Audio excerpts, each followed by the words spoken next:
for some baby, you know. The nurse must get through. Bring, bring. It's like, what? Goodbye. But she's so very strong. The dominant person in your early I think life. she would have never admitted to that because women didn't in those days. No. You know, they let the fella be the dominant one. Yeah, sure. You know. But they controlled it very quietly, as you know. The northern women, particularly. Well, I don't know.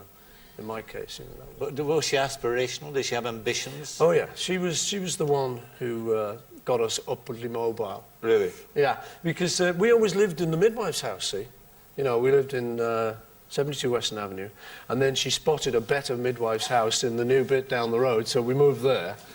And then she thought the area was a bit rough, you know, which it is pretty rough.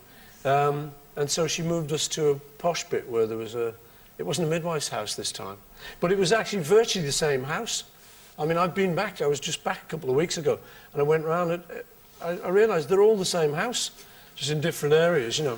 What do people say when you go back there? She moved the house.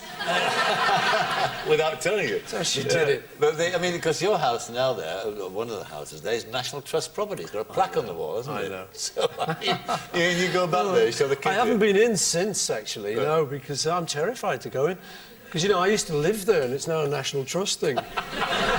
I thought of just jumping over the fence and, you know, breaking in. You take the kids there and show them where... Well, what I used to do, before it was made a National Trust place, I would always, whenever we got up there, because I love Liverpool, I love, you know, every street's got a little memory. I'd go past, drive the kids when they were a bit younger, and I'd say, oh, there's where we did our first gig, or there's where I used to walk down here with John, and, oh, John will live up there, and there's the park where we went, you know, here's the golf club where you tried to get the caddy's job, or whatever, you know, all that stuff.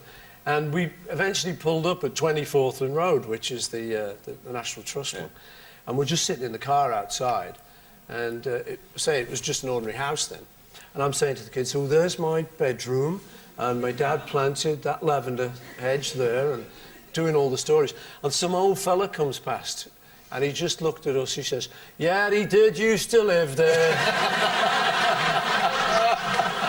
That's lovely, isn't it?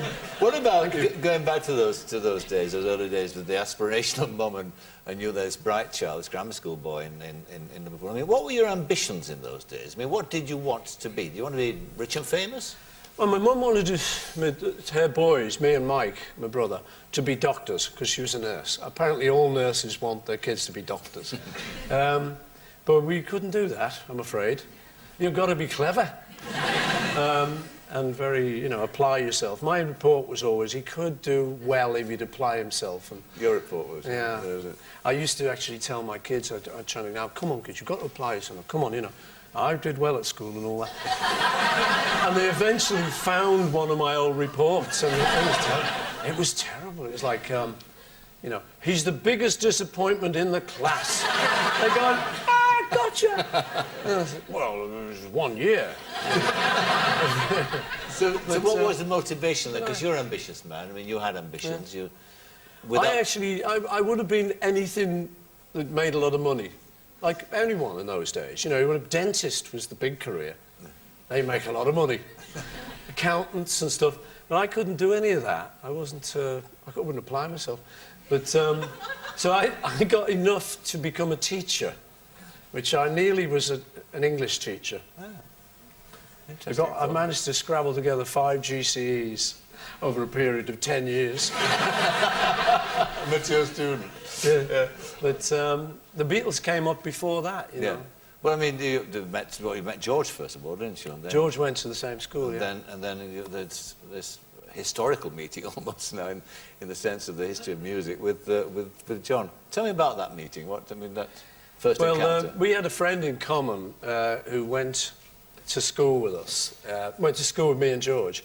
He was called Ivan Vaughan. And he used to be in one of the little skiffle groups that John was in. He used to jive with Ive, the ace on the bass. And he used to have one of those tea chest basses, you know, he's a bit of string on a broom handle, on a tea chest.